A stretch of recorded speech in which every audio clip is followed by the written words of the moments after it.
Ya. Buenas tardes a todas y todos. Nuevamente nos encontramos acá en una nueva transmisión de Museos en Cuarentena por Museo de los Museos. Hoy estamos en la quinta sesión de este encuentro de museólogos y museólogas de Iberoamérica y tenemos una tremenda invitada también por nuestras redes sociales. Me da un segundo que estoy solucionando los problemas técnicos. Ahora sí. Tenemos una tremenda invitada, les comentaba, que viene desde Guatemala, ya se las voy a presentar, pero quería partir esta sesión de una forma especial porque me contactaron desde el Museo del Circo Chileno para pasarles un dato también, un aviso de utilidad pública, que es muy importante que lo sepan. El Museo del Circo Chileno se dedica a preservar la memoria y hace un rescate principalmente de las artes circenses acá en el país, y en estos momentos tiene algunos problemas específicos. Les voy a mostrar esta proyección antes de partir con la invitada. Ahí espero que estén viendo este flyer donde los amigos del Museo del Circo Chileno, que es un proyecto independiente muy interesante que está ubicado en la comuna de La Florida, acá en Santiago de Chile, necesitan su colaboración. Esto va dirigido sobre todo a trabajadoras y trabajadores de museos acá en Chile. Ellos están desarrollando unos carros para albergar en la muestra que tienen, y en este preciso momento tienen algunos inconvenientes para su bodegaje. Son unos carros que miden aproximadamente 6 metros de largo y ellos necesitan un espacio para poder tenerlos mientras dure esta pandemia. Están bien complicados con eso, así que parto esta transmisión, como la idea también de Museos en Cuarentena es generar este trabajo colaborativo de ayuda eh, entre, entre todos nosotros. Para todos aquellos que están viendo la transmisión, ahí abajo pueden ver los datos de Héctor, que es el encargado del Museo del Circo Chileno, para que puedan ubicarlo en el caso de que ustedes tengan espacio disponible para albergar temporalmente en el periodo de la pandemia sus carromuseos. Así que una vez que termine la transmisión voy a volver a pasar este aviso y después, bueno, en las redes sociales del Museo de los Museos también ¿cómo se llama?, a colgar la imagen de difusión para ayudar aquí a nuestros amigos del Museo del Circo Chileno. Así que eso, bueno, y como todas las jornadas, ahora quiero presentarles a nuestra invitada colaboradora del día de hoy, y voy a también hacer inicio de la transmisión del Instagram Live en este preciso momento, y voy a invitar a nuestra colaboradora del día de hoy. La tenemos acá en vivo. Hola Camila, ¿cómo estás? Mucho gusto.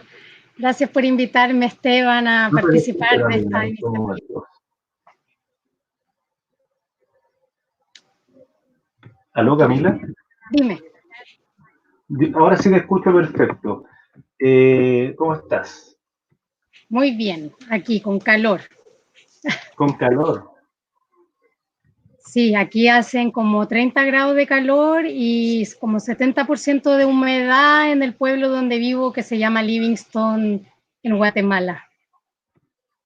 Oh, aquí de hecho es todo lo contrario, ya empezó el frío, hoy día está pero bastante helado acá en Santiago. Así que, oye, un gusto tenerte con nosotros. Tenemos una excelente audiencia acá.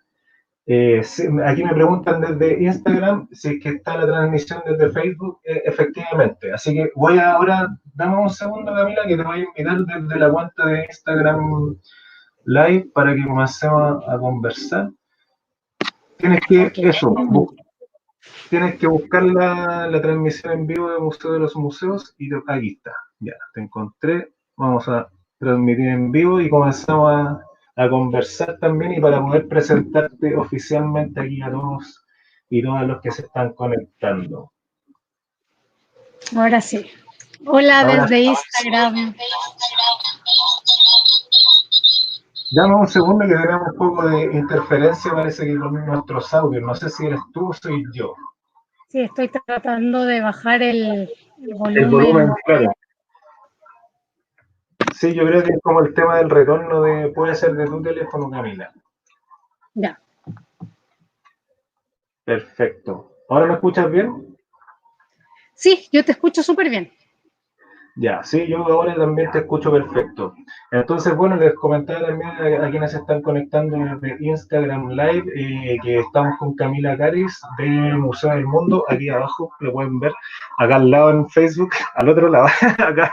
Y voy a hacer una pequeña presentación para que también las personas de otros países que no sean de Chile te conozcan un poco y de lo que vamos a hablar el día de hoy. Bueno, Camila Caris es licenciada en Historia del Arte de la Universidad de Chile y es museóloga también.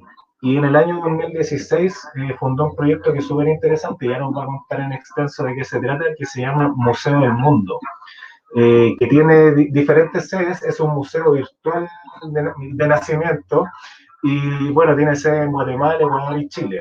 Y ha realizado diferentes exhibiciones, sobre todo ahí en Centroamérica, cosas muy interesantes y también nos va a contar un poco del concepto de coleccionismo educativo. Nuevamente tenemos problemas con tu retorno, parece que el audio. Uh, Eso, deja ahí, solo ahí sí dice perfecto, ya, hay que ya. dejar solo un audio. Así que eso, Camila, muchas gracias por aceptar la invitación a colaborar con este proyecto Museos en Cuarentena. Ahora podemos establecer este diálogo y en primer lugar, y como todas las semanas, quería partir consultando algunas cosas específicas con respecto a la pandemia. ¿Cómo ha afectado sobre todo el coronavirus ahí en Guatemala específicamente? Entiendo, como dijiste, que estás no en la capital de Guatemala, sino que en una isla, en Livingston específicamente. Y bueno, quería saber un poco que nos contextualizaron cómo está la situación allá en términos de salud pública y eso, relátanos un poco de tu impresión, cómo va la cosa ahí con respecto a la pandemia.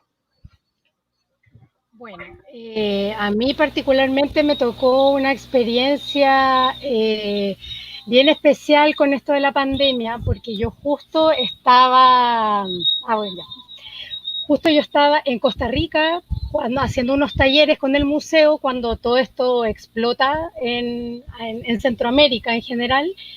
Y bueno, estábamos allá y al final nuestro avión fue el último avión que el gobierno de Guatemala dejó entrar a Guate.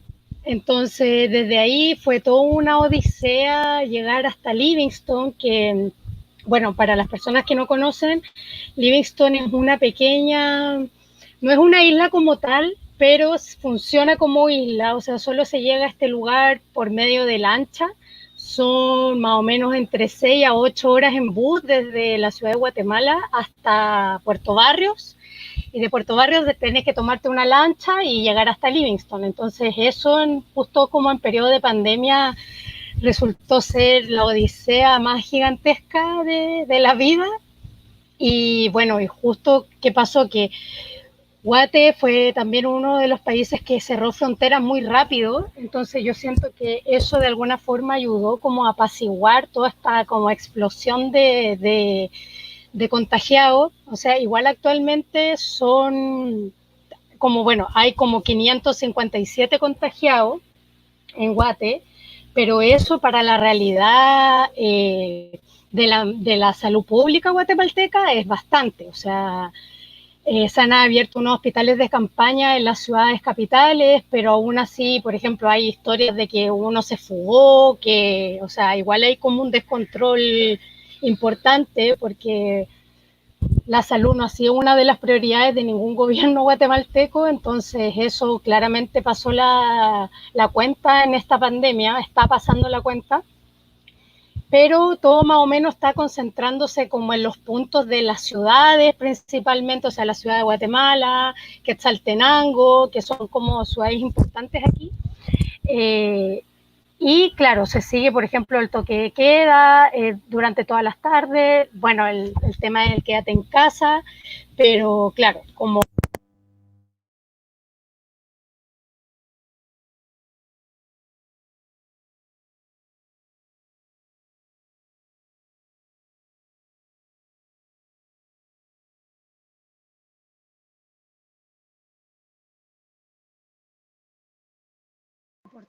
gente deportada de los Estados Unidos, entonces eso también ha causado como que siguen llegando los aviones con gente contagiada, y Estados Unidos no está respetando esos acuerdos que tenían con el gobierno de traer 20 personas en los aviones, no están mandando los aviones llenos de gente, entonces eso también está generando una mayor crisis que es parte también de la crisis migratoria de que ya estaba viviendo Guatemala antes de la pandemia, ¿verdad?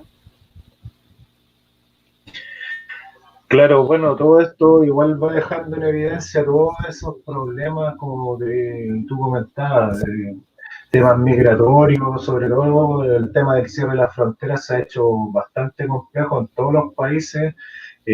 Bueno, Guatemala no debe ser la excepción y qué bueno que pudiste ingresar después de esta gran odisea.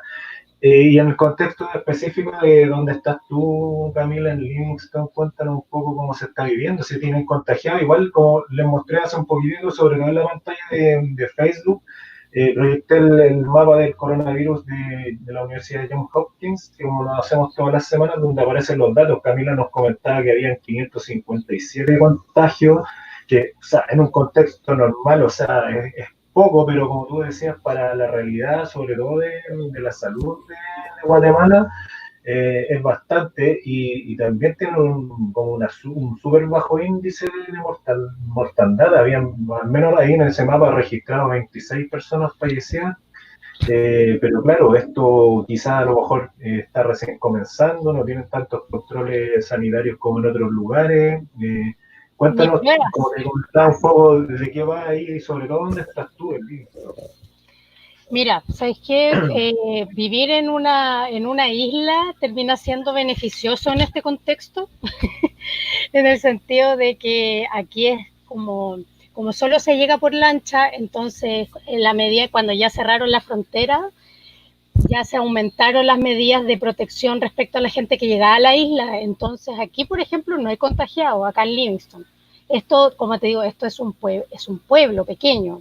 Entonces, igual si hubiese un contagiado ya sería como bastante peligroso, porque el índice de que todos puedan llegar a estar contagiados aquí sería muy grande. Entonces, aquí particularmente en Livingston no hay ningún tipo de contagio, pero se están respetando, claro, estas medidas del toque de queda, del quédate en casa, y bueno, ir con mascarilla a todas partes, y obviamente que eso también va a afectar todas las relaciones humanas ya de las personas. Sí, de todas maneras. Oye, Camila, y en términos, ya pasando como al plano de la cultura, porque bueno, tú llevas unos cuantos años residiendo ahí en Guatemala, bueno, obviamente itinerando en diferentes países y sobre todo ahí en Centroamérica. Me gustaría saber también desde tu punto de vista bien crítico cómo se está abordando también el apoyo a la cultura ahí en Guatemala. O sea, en general, cuéntanos un poco cómo va ese asunto antes de la pandemia y cómo va ahora, porque de verdad que yo siento que es súper interesante que las personas que están conectadas conozcan un poco esa realidad. Es diferente, desde luego, que el contexto acá en Chile y Sí. según las experiencias que nos han compartido los colegas y las colegas de Ecuador, Colombia, de aquí de Chile también y Brasil, nos gustaría saber también cómo va ese apoyo con respecto al mundo de la cultura, si se están tomando algunas medidas concretas de parte del gobierno de Guatemala. Bueno, ese tema es todo un temazo, porque la verdad es que aquí el tema del apoyo de la cultura en Guatemala es tremendamente bajo. O sea, en el sentido de que, por ejemplo, en los museos, por ejemplo, sin ir más lejos, los museos están en condiciones tremendamente precarias. O sea, precarias a nivel de conservación de obra, como a nivel de gestión. O sea, hay muchos museos que son museos estatales, que son museos que tienen directores designados hace muchísimos años, que en realidad no están implementando ningún tipo de experiencia de mediación alguna. O sea, todavía Guate está muy en el rollo de la exposición. O sea, de expongamos y con suerte tenemos recursos para exponer, pero de ahí a generar, por ejemplo, una mediación, es otro paso, o sea, es otra cuestión. Yo creo que en términos como de la escena artística guatemalteca, lo que más para mí tiene como organización vendría siendo como la Bienal de Arte País, que es la Bienal de Arte que organizan aquí cada 2 años y lo organiza la Fundación País, que ellos sí mantienen como una organización con un proyecto de mediación, un proyecto que permite como vincular las personas, a los visitantes con la obra, pero como te digo, es una bienal que ocurre cada 2 años en Guate. Este año, por ejemplo, iba a ser la bienal, ya con la pandemia se corrió, entonces 1 año menos sin bienal. Entonces esas son cosas que sí son como que importan un montón en la escena de Guate. En cambio, claro, por otro lado, los museos estatales, que en verdad cero ayuda y de verdad son hermosos palacios que se caen a pedazos. En realidad, eso es como el rollo del museo público guatemalteco. Y los museos privados son los museos que sí, que están teniendo, por ejemplo, incidencia en las redes sociales, con material como para que sean actividades para hacer en casa, cosas así.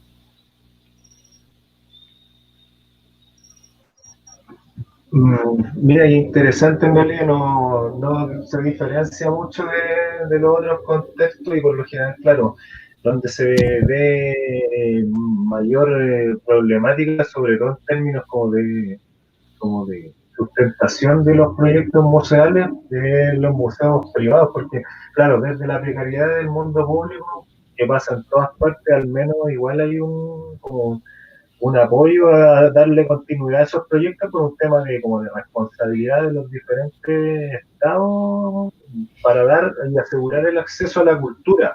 Sin embargo, en el caso de los museos privados es diferente, porque, claro, todo se sustenta también por temas económicos, muchos de ellos cobran en entrada, no sé si en Guatemala sigue siendo así o la gran mayoría de los museos privados también hacen un cobro asociado por la entrada y en ese sentido, claro, es con estas cuarentenas dejan de percibir esos fondos que finalmente lo hacen colapsar en términos económicos, empiezan los recortes de personal, ya lo hemos estado viendo incluso en países súper desarrollados como Estados Unidos, o sea, ya lo hablamos también en una versiones anteriores, lo que está pasando, por ejemplo, en el MoMA, donde prácticamente todo el personal educativo ya fue Es que lo desvinculado. que pasa es que yo te estoy hablando de algo aún más precario. O sea, aquí no hay personal ni que echar, ni que despedir. O sea, con eso te digo todo. O sea, como que aquí ni siquiera da como para, no, que despidieron al área de educación. ¿Qué área de educación? Aquí no hay área de educación. O sea, te estoy hablando de verdad un retraso a nivel como de programas museográficos, museológicos, tremendo, tremendo, específicamente en Guate, porque en otros países de Centroamérica es distinto, ponte Costa Rica es otra historia, pero en Claro. Guatemala, por ejemplo, que es lo que yo siento que uno como de las grandes problemáticas de este país es que como ha sido un país marcado por la guerra, por los gobiernos de derecha, militares, por golpes de Estado, no hay como un entendimiento respecto a lo público, como al servicio público, ¿cachai? Entonces, no, aquí no está ese como funcionario público como que está contento haciendo como está motivado porque cree en una educación gratuita de calidad para las personas, como que ese personaje no es ni utópico aquí en Guate. Entonces, como que no está ese personaje. Entonces, como los directores tampoco en realidad tienen una vocación del arte gratuito público y menos un Estado que permita que ese arte ese acceso sea gratuito, por ejemplo, o sea, estamos hablando de que ¿qué se va a desbaratar si ni siquiera hay algo construido, ¿me entendí? O sea, realmente es como una precariedad muy grande de la que te hablo, pues, de lo que ocurre aquí. Sí, qué tremendo. Y bueno, era uno también de los motivos por lo que me interesaba también desde esta misma perspectiva bien crítica y conociendo diferentes contextos. O sea, tú tienes esa visión mucho más panorámica, quizás de otros contextos museales en América. Ya conoces perfectamente porque trabajaste acá también en museos de Chile, no precisamente un museo que cuenta con tantos recursos también como que nosotros, claro, como bien dices tú, entendemos esa precariedad, pero desde otro plano. Ahora lo que tú estás describiendo es mucho más, es más complejo y efectivamente, o sea, sin recursos, sin políticas públicas y sin Sí, un personal de alguna otra forma comprometido, se hace más dificultosa la tarea de sacar adelante. totalmente, totalmente. De hecho, imagínate, aquí historia del arte, eso, historia del arte lo tienen, no sé, como dos universidades y con suerte como que creo que hay un magíster en historia del arte y no, y yo me metí a ver como las mallas en historia del arte y en realidad parece más arqueología, antropología que historia del arte, por ejemplo, como el Mm. enfoque. Entonces, en realidad aquí no hay una formación ni en historiadores del arte, ni en gestores culturales, ni en museólogos, museógrafos. ¿Para qué decir? O sea, como que en la cultura realmente las personas que generan arte, producen conocimiento en Guatemala, hay que entender que es desde una precariedad y una resistencia, o sea, como impresionante, porque igual en Chile nosotros como ya alegamos del Fondart y todo, pero igual el Fondart es un medio que sí, genera competencia, genera millones de cosas, ¿cachai? Pero existe. O sea, aquí en Guatemala no existe ni por si acaso un fondo en que los artistas puedan postular y puedan financiar toda su producción artística durante un año con honorarios pagados, con impresión de catálogo, exposición. O sea, eso aquí no existe para nada, ¿me entendí?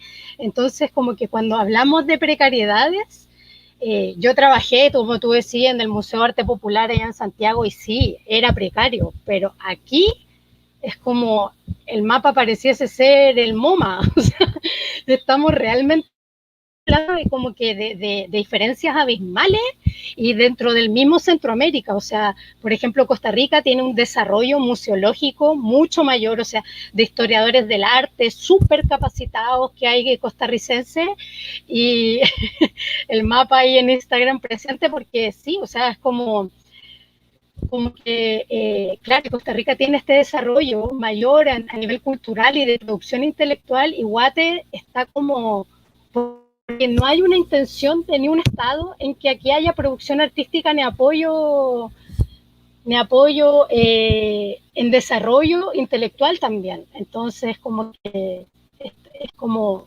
bastante, un poquito terrorífico como el contexto en donde se está aquí trabajando. Oye, Camila, y no, y es súper interesante lo que me estabas contando. En realidad creo que este ejercicio de museos en cuarentena también va a eso, es como poder que todos conozcamos un poco el panorama de cada país, desde la voz de los profesionales que están ahí insertos en el mismo ámbito museal.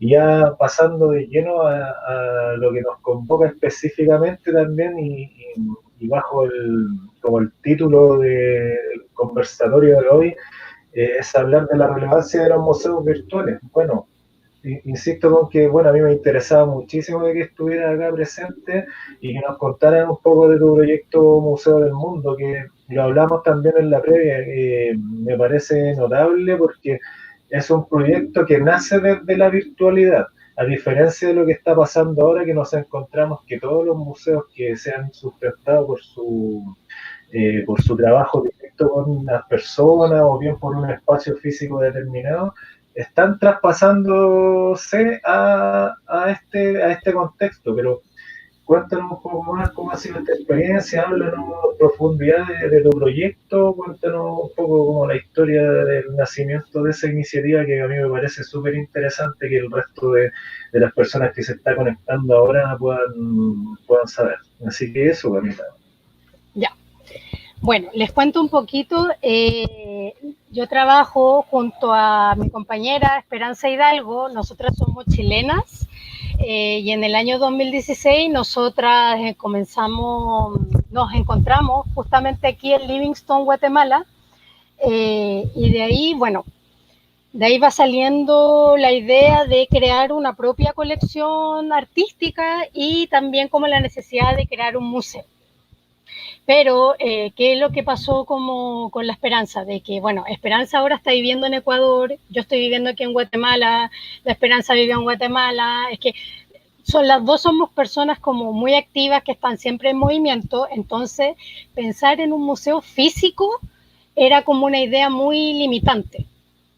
Entonces, ya teníamos como objeto, yo tenía también un conocimiento previo de trabajar en museos, porque por 4 años trabajé en el Museo de Arte Popular Americano allá en Chile, donde trabajé como encargada de colecciones, donde ahí pude como aprender todo el manejo, digamos, como tras bambalinas de un museo.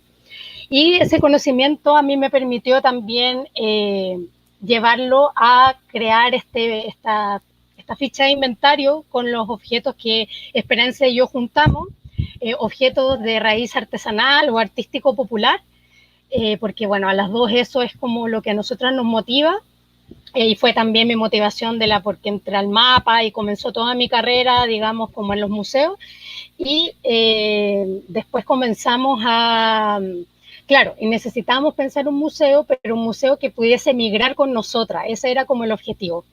Entonces, para eso fue que pensamos en lo virtual, porque nosotras sí tenemos objetos físicos, están en Chile guardados, de hecho, como en la bodega, en la casa de mi mamá. Pero claro, necesitábamos un museo que pudiera cambiar con nosotras, moverse, que no importara dónde estuviéramos, ese museo pudiera como moverse con nosotras. Entonces de ahí nació esta idea de hacer el museodelmundo.org. Entonces, claro, este es como este museo, entonces se terminó como tiene como un lado. La Katy Ábalos, de hecho, de Educamac, me preguntó ayer como, ¿qué nacionalidad tiene el Museo del Mundo? Y yo le decía que, bueno, como mitad chileno, porque, bueno, las fundadoras somos chilenas, pero también es como mitad guatemalteco, porque este museo nace aquí, o sea, que en Livingston fue donde se nos ocurrió ponerle Museo del Mundo. Bueno, sí, ¿vale? Tiene el alma de ser del mundo, ¿verdad? Pero a veces como que te piden como esas clasificaciones y era como, no, en verdad Chile-Guatemala y lo sentimos así porque, claro, este museo nace aquí y yo estoy trabajando aquí, bueno, y ahora la ESPE está trabajando en Ecuador, entonces como que al final comenzó a ser como varias sedes del museo. Y claro, entonces también nosotras tomar la idea del coleccionismo educativo, que creamos este concepto con la Esperanza como con el objetivo de que, claro, nosotras estábamos coleccionando, pero por sobre todo nosotras queríamos como por esta vocación pública, ¿cachai? De lo que estábamos hablando, esta vocación como de poner al servicio el conocimiento y estrategias pedagógicas como para la educación sensible de las artes populares, entonces de ahí es que nace esta idea de coleccionismo educativo. Entonces, ¿qué pasó? Nosotras como pensamos, claro, estamos creando algo en la virtualidad, pero también necesitamos crear como una patita física, porque como que lo queramos o no, igual necesitamos vincularnos con las personas físicamente, necesitamos mediar nuestra colección y necesitamos también estrategias como que puedan ser tangibles para trabajar con las personas. Entonces de ahí es como a través de esta idea de mediación, es que parte que nosotras comenzamos a hacer talleres con niños. La Esperanza hizo talleres con niños en Santiago, yo después hice talleres aquí en Guate, también hice, bueno, el taller mismo que hicimos en Costa Rica. Empezamos a editar material educativo, a hacer documentales de artesanos, entonces como que a través de esta estrategia nosotras como que llevábamos esta idea de lo virtual a lo físico. Entonces eso la verdad es que sí nos resultó súper bien y empezó también como a agarrar harto vuelo. Y también ocurrió otra cosa como bien importante, que fue la cuestión de que el museo se empezó a ser conocido y gente empezó a escribirnos. Hola, ¿cómo puedo aportar? Yo tengo esta idea, qué sé yo. Y bueno, y a mí me gustó mucho una invitación que nos hizo un chico de un museo en Puebla que nos escribió que querían hacer como una actividad para el Día de los Muertos del año pasado y que ellos tenían su colección y que si podíamos hacer una exposición virtual con su colección y hacer así una alianza. Entonces eso me pareció súper buena idea y ahí fue cuando lanzamos como la primera exposición virtual en las plataformas del museo y eso sí tuvo muy buena recepción y también ahí nosotras empezamos como, teníamos también como visión del museo crear una red de coleccionistas educativos. O sea, como buscar personas que estuvieran como en la misma sintonía nuestra de coleccionar, pero como desde la perspectiva educativa, no elitista, no clasista, no racista. Y ahí empezó a buscar gente, empezaron a escribirnos personas de distintos países y se fue armando una red de personas que estaban pensando lo mismo que nosotras. Y ahí se fue como cada vez más complejizando este proyecto sin tal vez que nosotras como lo viéramos desde el principio. O sea, para nosotras era como ya, hagamos la página, mostremos las cosas, pero cada vez las mismas personas fueron como pidiéndonos más cosas, queremos más. Y así fue agrandándose esto. Ay, gracias, Gloria, te quiero. Pero por otro lado, o sea, esta bola de nieve iba como agrandándose, pero paralelamente ocurría otra cosa. O sea, por ejemplo, yo quise inscribir el Museo del Mundo como museo virtual en la página en este registro de museos de Chile, y al final no estaba esa categoría, por ejemplo, la categoría de museo virtual. Entonces, y ahí quedó. O sea, yo igual puse donde podía rellenar, yo puse museo virtual, aunque no estuviera en la categoría, yo igual ahí la puse, ¿cachai? Y mandé la solicitud y al final como que nada, no me respondieron nada. Y quedó, pues. Entonces después ocurrió otra cosa que fue, también postulamos desde el museo como una actividad para trabajar en museos de medianoche y tampoco quedamos, no aceptaron porque no éramos un espacio físico. O sea, al final como que claro, yo sentía con la esperanza que estábamos formando algo importante, pero en Chile no pareciera tener como la aceptación en el momento, o la categoría creada o la categoría pensada para esto. Entonces como que estábamos como, bueno, démosle igual nomás, como que confiemos en nuestro trabajo y en lo que queremos hacer. Y bueno, Chile alguna vez lo entenderá. Entonces fue como, pero ponte, esto fue en Chile, pero en Guatemala, por otro lado, tuvo muy buena aceptación el museo. Porque claro, como aquí hay un déficit, como lo que hablábamos anteriormente, de aparataje museológico, museográfico, de especialistas, de gente que esté realmente pensando en cómo llevamos un museo a las personas, el Museo del Mundo sí fue bien recepcionado. De hecho, ¿cómo se llama? El Servicio Diplomático Guatemalteco nos financió, por ejemplo, el año pasado, toda una gira del Museo del Mundo por Totonicapán, que es un departamento en Guatemala bien importante, donde hay una producción alfarera y artística, popular, indígena, bien como destacada.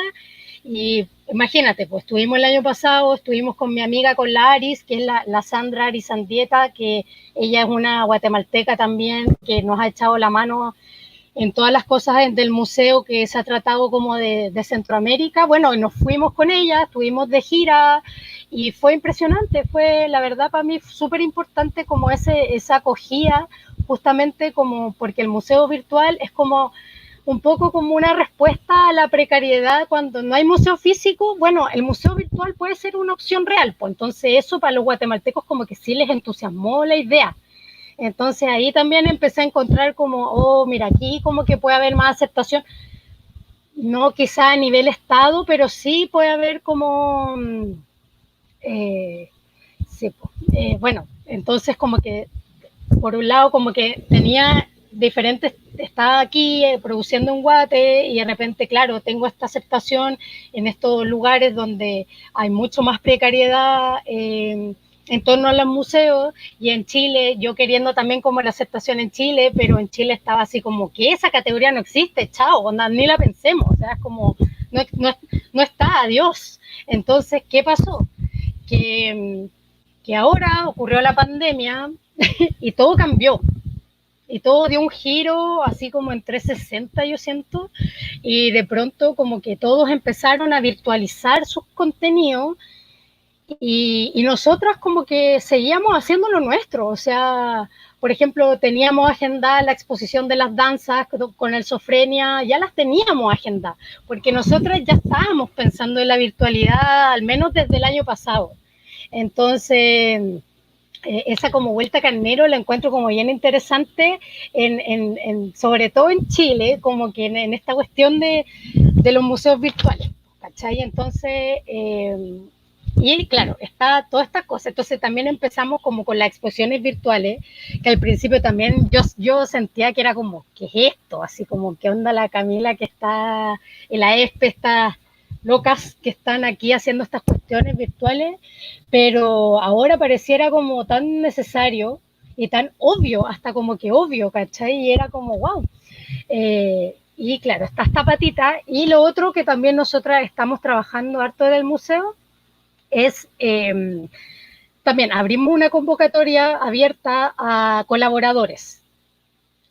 Nos escribieron, también se salió de las manos esa cuestión porque nos escribieron 300 personas de distintas partes del mundo, y yo aquí revisando el material con la ESPE, las dos vivimos en el Caribe, la Esperanza en Ecuador, yo aquí con un internet que démosle, o sea, como que todo parece, es como súper irónico, porque al final estamos como formando un museo virtual y trabajando con las redes, pero desde también la precariedad de un internet caribeño, ¿cachai? O sea, así como que en verdad no hay tanto aparataje como tecnológico en esta cuestión, pero sí mucha creatividad. Bueno, y la cosa es que después, ya, bueno, es que 300 personas contestamos y muchas personas empezaron a enviar reseñas, porque el objetivo era como, claro, teníamos nosotras la colección.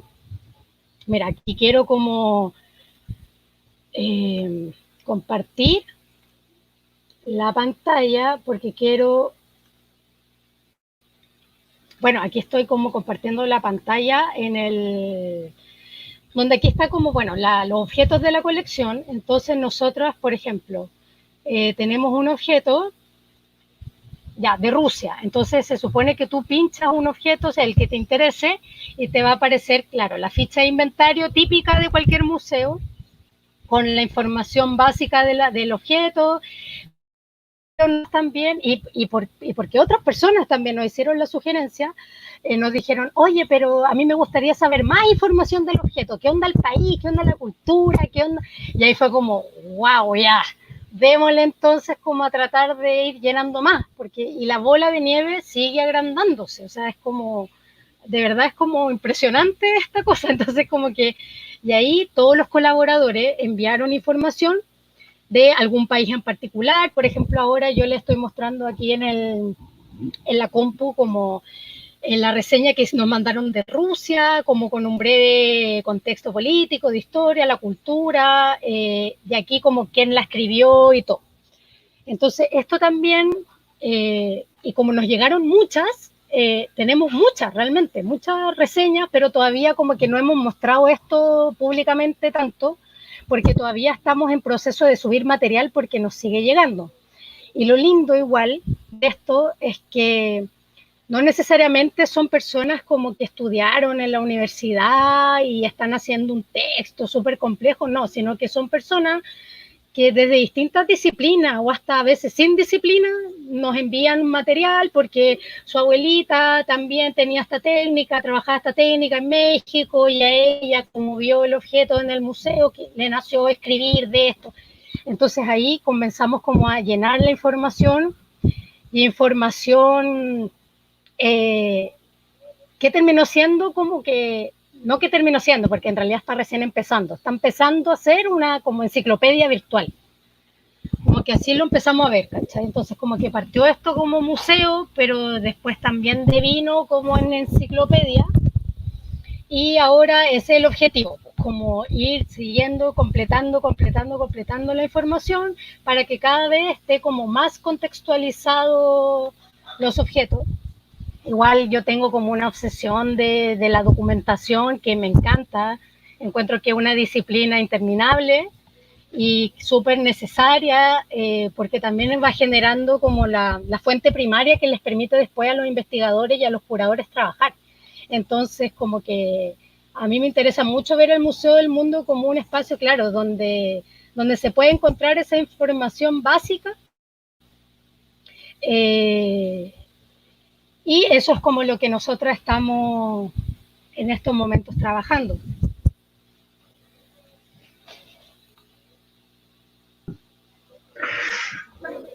Aparezco de nuevo en pantalla.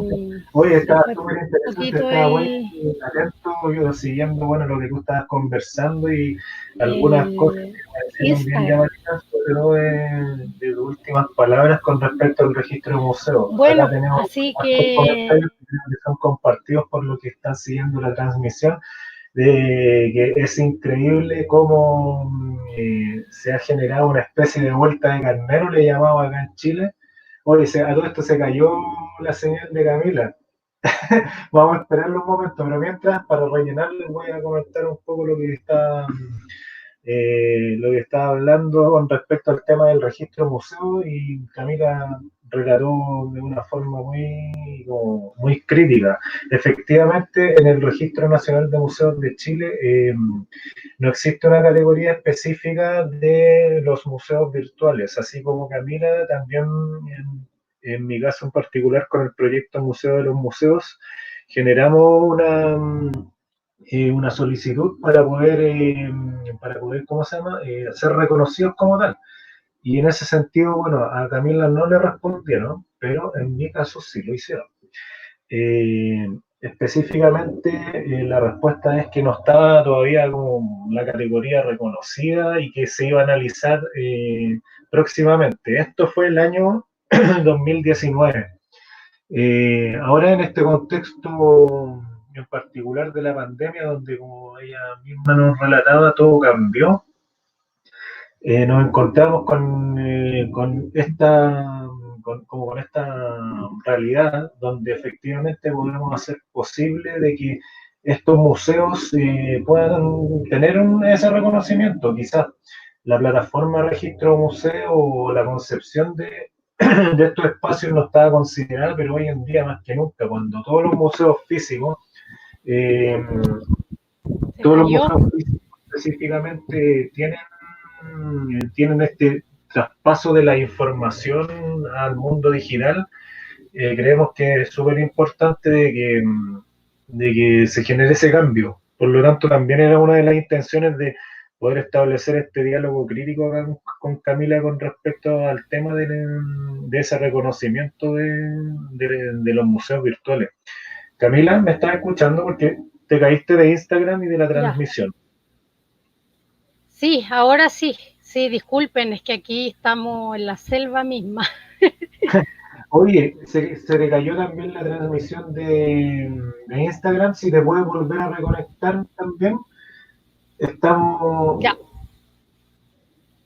Te espero, no hay ningún problema. Aquí la gente es súper comprensiva en ese aspecto. De hecho, se ha vuelto a caer Camila. Yo creo que su internet también está colapsando. Como ella dijo, está en medio de la selva. Una de las cosas interesantes de estas transmisiones, yo se lo comentaba a ella también en el caso de la sesión que tuvimos con Darío. Creo que es importante también develar el contexto en el que estamos trabajando y en el que estamos desarrollando nuestro trabajo, nuestra gestión en esta etapa de confinamiento. Aquí se está conectando nuevamente Camila y vamos a ver si se conecta nuevo al Instagram, si es que es posible. No se le cae el internet. Así que, oye Camila, lo que te estaba comentando es eso, como complementando el tema del registro museo, que es un problema que debería ya estar resolviendo la gente ¿cómo se llama?, de la subdirección de museo. Creo que sería súper interesante poder hacer fuerza en ese aspecto para que los museos virtuales tengan ese carácter de reconocimiento público y estén disponibles en ese espacio, porque así como hay museos universitarios, comunitarios, museos nacionales, entre otras cosas, los museos virtuales existen y necesitamos también ese espacio Justamente. de reconocimiento. Aquí volvemos a reconectar con Camila nuevamente en el Instagram. Así que eso, y lo otro que me parece súper relevante de tu proyecto, Camila, es esta concepción de lo educativo.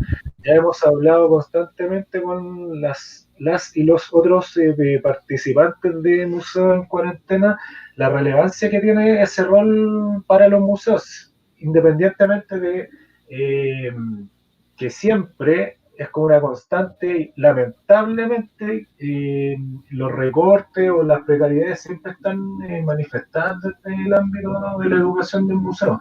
Si es que hay que hacer, no sé, un recorte presupuestario, pues los primeros que se parte es como con los equipos educativos o bien los presupuestos para proyectos de educación, y eso es lamentable, pero me parece notable que desde el nacimiento de su museo, del Museo del Mundo, ya tenga ese criterio desde lo educativo y se parte también como al revés de lo que hacen los museos convencionales, en este caso desde lo educativo hacia las colecciones. O sea, es siempre fundamental el tema de las colecciones, pero hay un relato inverso en términos como de prioridades, diría yo. O sea, ustedes igual hacen todo, técnicas de toda su colección, tienen una colección física que es notable, pero el objetivo principal tiene que ver con ese carácter educativo y nacen desde lo virtual, pero sí o sí tienen una bajada a lo físico. Y es el tema en lo que se han vuelto, se han dado una vuelta también de los distintos espacios museales hoy en día. O sea, pasan en este caso de lo físico a la virtualidad, pero tratando de generar esos contenidos educativos.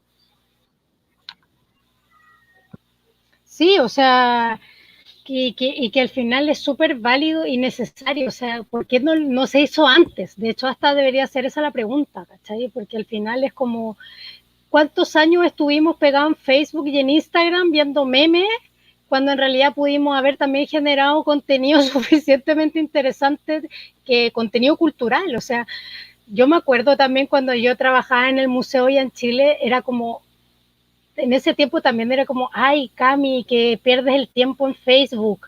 Y era como, estoy creando la cuenta de Facebook. O sea, algo que era como perder el tiempo. O sea, estoy en Facebook, estoy perdiendo el tiempo, cuando en realidad no, estoy creando una herramienta que le puede servir a este museo para comunicarse con las personas, porque en el museo físico en verdad no va nadie o va muy poca gente. Entonces al final era como lo que anteriormente era como perder el tiempo, ahora tiene tanto sentido. Entonces al final como que la pandemia terminó como un poquito dando la razón de esa necesidad de crear espacios virtuales, pero obvio que también necesitamos lo físico, lo análogo. O sea, como te digo, nosotros partimos de lo virtual a lo físico, porque también era necesario entablar esas relaciones tangibles con las personas, ¿verdad? Sobre todo en países como Guatemala, donde que le vaya a pedir a alguien que se meta a internet y descargue algo y lo imprima en la impresora y lo pinte. No sé, pues son cuestiones que sí, quizás algunas personas pueden, pero la mayoría de personas aquí no pueden hacer eso. O simplemente no van a poder ver el Museo del Mundo nunca, porque nunca vayan, o quizás no nunca, pero no tienen acceso a internet. Entonces, inevitablemente igual es importante trabajar con lo análogo, con lo material y con las personas.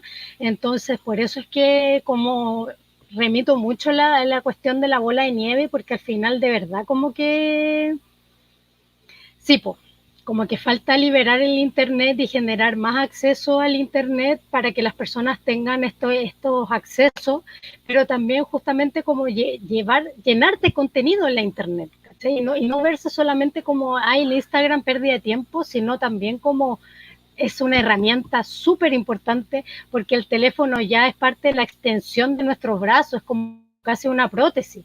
Entonces, ¿cómo no vamos a trabajar sobre esa prótesis? ¿Cachai? Como que al final Sí, totalmente, la conectividad es política, entonces también es un ejercicio que nosotros tenemos que hacer de también ir llevando el contenido allá. Y por eso es que también a mí me hace mucho sentido trabajar desde un país como Guatemala, por ejemplo. Porque, no sé, pues, o sea, a mí me encantaría de verdad que la colección física estuviera en Guatemala antes que en Chile. Ah, chan, y que puede sonar algo como quizá un poquito guay, impactante, pero es que yo siento que Chile ya tiene colecciones increíbles, tiene museos increíbles, y en realidad Guate necesita museos, necesita crear más museos, crear más profesionales, más gente que tenga las ganas de compartir educativamente sobre la cultura. Entonces, como que a mí me encantaría en algún minuto mostrar los objetos físicos, obviamente, si igual es mi fetiche. O sea, como que me encantan los objetos, po, y me encantaría que eso se mostrase, pero en estos minutos estamos como trabajando desde la virtualidad porque es lo que más nos acomoda y nos hace sentido, sobre todo en los contextos donde estamos trabajando, que es, como te digo, en Livingston, en un lugar súper alejado de Guatemala. Pero claro, pero yo encuentro que para como generar un museo virtual necesitáis como, bueno, la colección, pero también por sobre todo como un buen programador y diseño gráfico. Como que esa es otra cuestión que yo me he dado cuenta como que con esto del museo y aquí que como que lo he podido explotar en la cuestión del diseño gráfico, como es una herramienta, pero de verdad maravillosa para comunicar. Y eso también, por ejemplo, yo ni enterada en realidad como todas esas cosas, como era parte de en un museo grande está como el diseñador gráfico, el conservador, el encargado de colecciones. Aquí somos dos personas que estamos haciendo todas esas cosas. Entonces, como que multitask, así al máximo nivel como museo del mundo, ¿cachai? Entonces, como que la idea es eso, pues, como que seguir produciendo, pero al final como que no olvidando que somos dos personas las que estamos detrás de esto, porque al final porque como esta bola de nieve crece, crece, crece, crece, crece, es como cada vez más, sería lindo como tener más personas que pudiesen trabajar con nosotras, pero claro, ahí vienen ya los recursos, pero todo otro aparataje de cosas, de gestión. Es exactamente, Camila. Oye, qué interesante lo que estabas conversando también de las distintas, o sea, como de la multidisciplinariedad para el desarrollo de estos proyectos, porque efectivamente, o sea, ya hablamos de la precariedad, que es algo como habitual en nuestro trabajo, y sobre todo yo lo pienso con respecto a los diseñadores gráficos. Como dices tú, hay museos grandes que tienen equipos pero por lo general eso no pasa, y siempre termina siendo como responsable de comunidad, de educación, el que administra las redes sociales, el que hace la comunicación, el que diseña, o sea, claramente el concepto de multitask llega a ser, pero un poco aberrante. En realidad, uno lo entiende y lo hace con bastante cariño, pero también siento que tiene esa lectura como negativa, por así decirlo, donde nosotros de alguna u otra forma igual estamos contribuyendo a esa precarización, realizando otras facetas para lo cual hay gente capacitada y específica también. Oye, Camila, antes de ir cerrando, porque ya nos quedan 5 minutos, se pasa volando el tiempo y está súper No, interesante la conversa. De hecho, ahora están llegando, típico, todos los comentarios. Quería abrir ahora como una especie de ronda de preguntas finales y voy a tratar de compartirlas por ambos lados, por Instagram y Facebook. Pero mira, te quería dejar acá. Eh, en primer lugar, un comentario de Moema Alves de Brasil. Dice que en Brasil hay un museo de memes brasileños, que es un proyecto de una universidad federal, y ahí nos deja el contacto, lo estoy proyectando abajo en Facebook, después lo pueden ver en la transmisión. También tenemos de España Juan García Sandoval nuevamente. Buenas noches, enhorabuena, muy interesante el Museo del Mundo, pensando en la brecha digital en los diferentes idiomas del mundo. Quería plantearles cómo desde lo virtual pueden asegurar la pluralidad y la inclusividad de las actividades. Esa es una pregunta para ti, Camila. bueno, o sea, Es que todo, es que viste que la bola sigue agrandándose porque ahora es como distintos idiomas, distintos, entonces, sí, claramente nosotros tenemos toda la información en español, porque es nuestro idioma materno y trabajamos sobre eso, quisimos trabajar también antes de elegir inglés, el español, pero claro, la idea también es como ojalá traducir el museo al inglés, traducir el museo a los distintos idiomas, como para que al portugués, qué sé yo, pero también eso requiere que requiere recursos económicos, requiere un apoyo, digamos, importante, porque la cantidad de contenido que tiene el Museo del Mundo de verdad es súper grande y cada vez aumenta. O sea, nosotras ahora estamos llenando más de contenido. De hecho, nos propusimos este año seguir con la cuestión de la enciclopedia virtual y llenando más contenido educativo. O sea, es una página como bien potente como en información. Entonces, traducir toda esa información también requiere un gran trabajo, porque es traducir todo, o sea, es traducir las 500 fichas de inventario, los 500 saber más, o sea, realmente es como, si alguna vez alguien nos quiere financiar ese trabajo, bueno, encantada de la vida, lo traducimos a todos los idiomas que nos quieran apoyar, pero sí, pues son cuestiones que cada vez esto se va haciendo más conocido y se va complejizando y la gente también va exigiendo. Entonces, a partir de esas exigencias, nosotras hemos ido avanzando, pero también en la medida de lo posible, porque como te digo, somos dos personas que viven también en la selva, o sea, como que en condiciones como que, no sé, pues yo necesito sacar fotocopia y tengo que tomar una lancha para hacerlo, ¿cachai? Entonces, como que todo requiere como otros tiempos, ¿cachai? Que no son necesariamente los tiempos del capitalismo, po. Entonces, por eso es que tratamos como de avanzar en la medida de lo posible con los recursos que tenemos disponibles también. Claro, ahí a base de puro amor y afecto, en realidad, así, así como se van sacando estos proyectos tan potentes adelante y se fundamenta en eso, en las personas y las personas que lo llevan a cabo. Hoy ahora también para comentarte algunas cosas desde el Instagram, dicen, por ejemplo, con respecto al tema de la accesibilidad a Internet, dice, solo falta, aquí Dani Libera dice, solo falta liberar Internet para todas las comunidades. Y bueno, y Gloria Cortés también complementa eso, dice, la conectividad hoy en día sobre todo es política. Así que efectivamente. Totalmente. Y mira, te voy a proyectar otro comentario también de Silvana Lobay que dice, seguramente el ICOM tendrá que incorporar en su clasificación al museo virtual y me parece muy pertinente Silvana Lobay.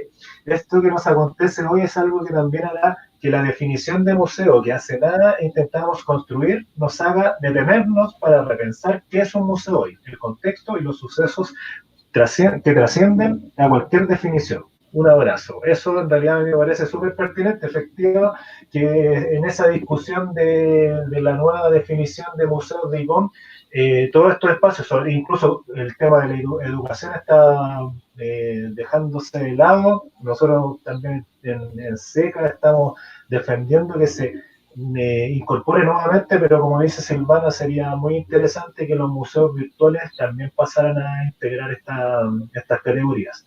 Y te dejo también aquí una reflexión de nuestros amigos del Museo Itinerante del Circo, de los que hablamos también al principio y que necesitan apoyo. Ya les voy a repetir ese mensaje cuando cerremos.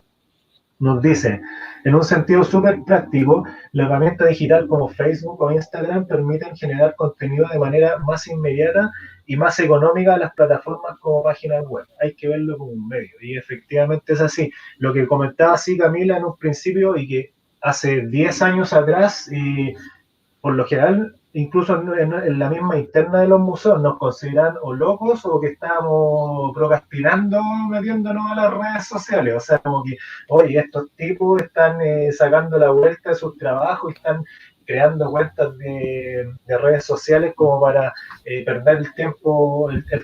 Y básicamente, no, nosotros creo que desde hace bastante tiempo entendemos también a las redes sociales como un medio y no solo como un medio de difusión y de comunicación, eso es muy importante, sino que como un medio de educación.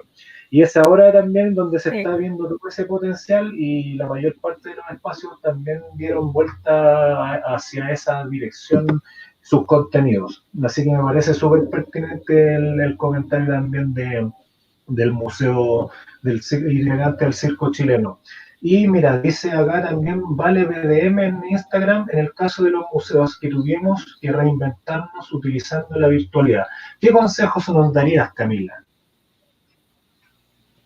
A la virtualidad, perdón, que voy a Claro, mira, revisarlo. aquí básicamente ella te está pidiendo como una sugerencia, en realidad una sugerencia para los museos que pasan de lo físico a lo virtual.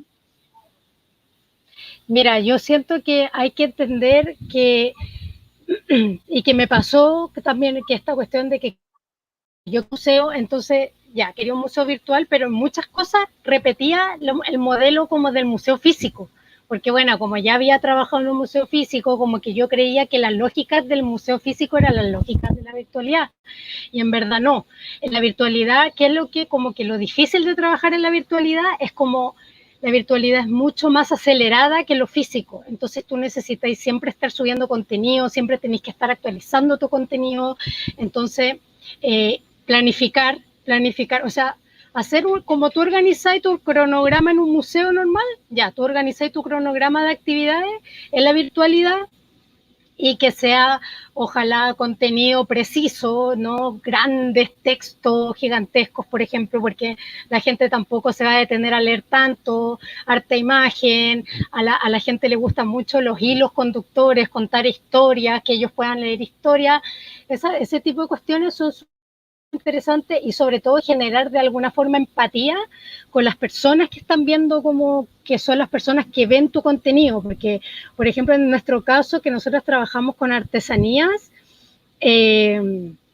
nosotras por ejemplo eso genera mucha empatía en las personas, porque, ay, no, es que eso sí, lo tengo en mi casa, yo también tengo esa muñequita, yo también, entonces es muy fácil que la gente se reconozca en los objetos que nosotros tenemos de nuestra colección. Y eso particularmente ha sido como algo que hemos usado completamente a nuestro favor, ¿cachai? Justamente esa afectividad que tiene lo artesanal.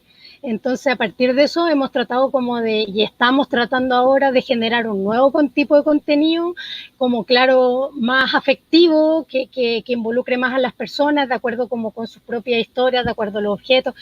Hay muchas formas de trabajar, pero siempre es como enfócate en tu colección, pero también como en otras estrategias que no necesariamente sean mostrar tu colección, sino que pueden ser estrategias de mediación con tu colección, ¿cachai? Igual lo que está haciendo, por ejemplo, Educamac, a mí me parece súper interesante, porque se sale de trabajar como con una colección, que es lo que siempre nosotros tendemos en los museos, que es como la colección, pero también se puede generar otro tipo de mediaciones que inviten a repensar temas que podemos encontrar en nuestra colección, ¿cachai? O sea, como que igual podemos, no es necesario que seamos tan literales, ¿cachai? Entonces como que yo siento que claro, todos queremos como en nuestros propios museos visibilizar la colección y todo, pero también hay otras estrategias como que podemos como llegar a esas reflexiones, ¿cachai? También ahí lo que dice la Katy en el Instagram con el tema de las museología afectiva, museografía afectiva, yo siento que esa cuestión como que es lo que nos mueve y nos identifica totalmente en el museo, o sea, para mí como que ver esa empatía de la gente con los objetos que con esperanza hemos coleccionado a lo largo de nuestra vida, la verdad es que es súper como importante ese tipo de cosas, entonces, claro, metaforizar desde lo material a lo simbólico, ¿cachai? Y ese también como esos tipos de procesos que requieren también como, ya, quedan 5 minutos. Oye, se va a cortar la transmisión desde Instagram, pero seguimos un momento acá en Facebook. Ya, ahora sí, se acaba de cortar la transmisión, se nos acabó el tiempo en Instagram, pero podemos seguir un poquitito más, Camila. Ya igual para ir cerrando la transmisión, estaba súper interesante lo que estabas planteando y justo ahora empezaron a llegar muchísimos comentarios al Instagram, pero básicamente para ir cerrando igual, quería que nos dieras tus últimas palabras y bueno, agradecerte también por la transmisión de hoy, entendiendo todo lo que significa esta brecha como de contacto, pero que en realidad hoy en día no tuvimos absolutamente ningún problema. Te reitero mi agradecimiento total para poder, obviamente, interactuar acá con todas las personas que se conectaron. Y nada, te dejo unos minutitos para que te despidas de la gente. Y antes de cerrar esta transmisión, voy a reiterarles también este aviso de utilidad pública. Así que, Camila, despide de la gente y muchas gracias nuevamente. Ha estado pero increíble la transmisión de hoy día. Así que gracias por compartir también tu experiencia con todas y los colegas, amigos y amigas de Iberoamérica. Bueno, gracias Esteban también a ti por invitarme a participar de esta iniciativa. La verdad es que para mí es súper importante como tu consideración, ya que igual ha sido como un camino no imposible, pero ha tenido sus dificultades como lograr una validación de los museos virtuales. Siento que este contexto pandémico ha traído muchas cosas malas, pero ha traído muy buenas noticias para los museos virtuales como el Museo del Mundo. Así que, bueno, gracias a todas las personas que están viendo esta transmisión. Les dejo invitados a que nos sigan en @museo del mundo _, estamos en Instagram, y la página web del museo es museodelmundo.org, donde ahí ustedes van a poder acceder a la información. También, si tienen sugerencias, si quieren colaborar con algo, tienen algún tipo quieren sugerir un cambio, lo que sea, nosotras estamos súper abiertas, siempre estar escuchando todo. La idea justamente es como conformar un repositorio, llámese museo, enciclopedia, de artes populares, pero también que las personas también se involucren en la generación de estos contenidos. Bueno, Wikipedia también es como un referente súper importante también para nosotras, y como para pensar en este tipo como de enciclopedia libre, también como una cierta enciclopedia libre de artes populares. Y bueno, gracias a todas las personas que nos han ayudado en estos años de existencia, y bueno, sigan atentos a todo, porque vamos a seguir nosotras, no vamos a parar. Vamos a estar trabajando desde el museo, desde aquí Guatemala, desde Ecuador, y cuando esté en Chile también me gustaría ahí que nos encontráramos con Esteban y con todas las personas que les interesa todo este tema de los museos virtuales, para ir generando más redes. Sí, redes y fuerza ahí para presionar sobre todo el tema de la subdirección de museo y que nos reconozcan de una buena vez. Tenemos identidad. Así es. Oye, Camila, te reitero el abrazo. Antes de cerrar la transmisión, voy a repetirle, no te vayas todavía, voy a repetirle este aviso de utilidad pública, que es muy importante, como habíamos conversado y como también menciona Silvana. Esta es una red afectiva, por lo tanto, además de compartir estas experiencias, conocimientos con distintos colegas de Iberoamérica, también queremos apoyarnos cuando es necesario, y es así como hoy en día tenemos una solicitud de nuestros amigos del Museo Itinerante del Circo Chileno. Como les comenté al principio, ellos ponen en valor sobre todo las artes circenses acá en el país, y tienen un problema sobre todo de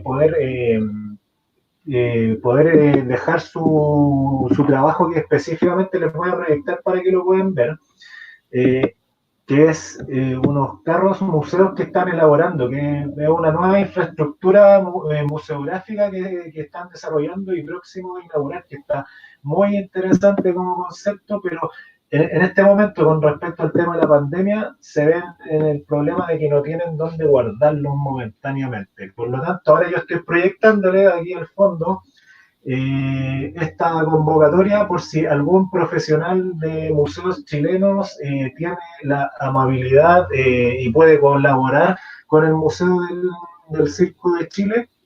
Están los datos de contacto de Héctor. Después yo esto lo voy a colgar en las redes sociales también de Museo de los Museos, para que esta cadena de apoyo para los amigos del Museo Itinerante del Circo Chileno se haga posible. Así que eso, la idea es que puedan colaborar con ellos y apoyarlos en esta instancia. Así que, bueno, para cerrar con el logo acá del Museo del Circo Chileno, me vuelvo a despedir de ti, Camila, y la próxima semana nos encontramos ya en la sexta sesión de Museos en Cuarentena, donde iremos relativamente cerca de Guatemala. Estaremos en México Ese es el único spoiler que les haré. Ya el próximo lunes anunciaremos nuevamente a la invitada que nos acompañará en esa sexta sesión. Así que, sin más, me despido de todas y todos. Un gran abrazo. Muchas gracias. En contacto. Adiós. Sigan participando también en los comentarios en las redes sociales. Y para los que no vieron el en vivo, esto va a estar registrado también en nuestro canal de YouTube. Ya desde mañana pueden ver el registro, junto con todas las otras sesiones. Así que, nuevamente, Camila, muchas gracias y gracias a todos por la conexión de hoy. Que estén muy bien. Chau. Igual, chao.